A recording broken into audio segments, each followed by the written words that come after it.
Today I'm going to be speaking about how to perform effective cardiopulmonary resuscitation, otherwise known as CPR.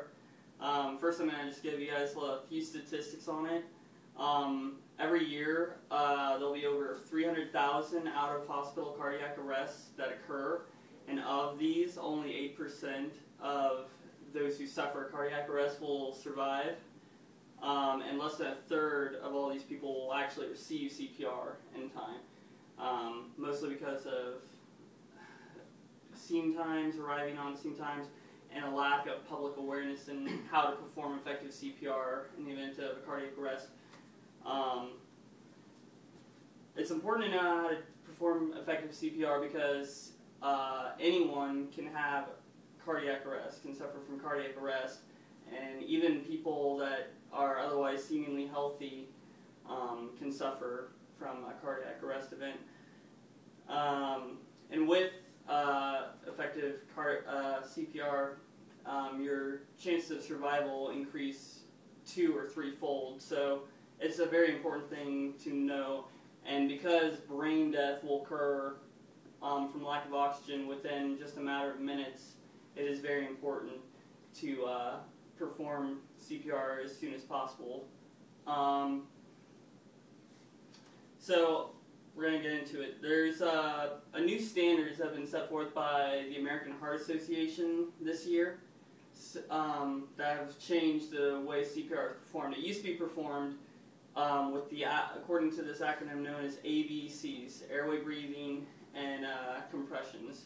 They've recently changed that though to CAB, compressions, airway breathing. This is because new research has shown that compressions, more than anything else in the event of a cardiac arrest, compressions will bring a person back, well, won't bring a person back, but will increase their likelihood of survival more than airway breathing. So the first thing you want to do, if you come across someone who has suffered a cardiac arrest event, which the signs and symptoms will be lack of breathing and a lack of pulse. First thing you're going to want to do is tap the person and try to get a response from them. You want to roll them onto their back, tap them on their shoulder and say, "Hey," and whatever their name is, or if they don't know them, just be loud and be forceful. Try to be sure that they're unresponsive. Look for any medical alert tags in case they have other medical conditions. And then you want to call 911 and look for an AED if available. This is very important. You want to do this before anything else. If those aren't present, then you'll want to check their pulse, preferably their carotid artery, for no more than 10 seconds. If there's no pulse, then you want to initiate CPR.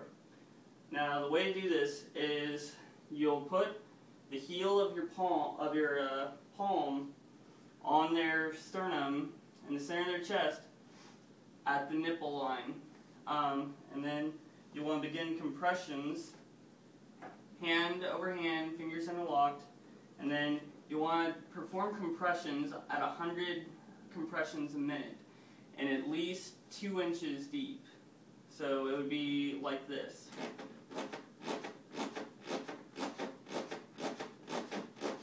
And you want to go hard and fast, at least 100 compressions a minute.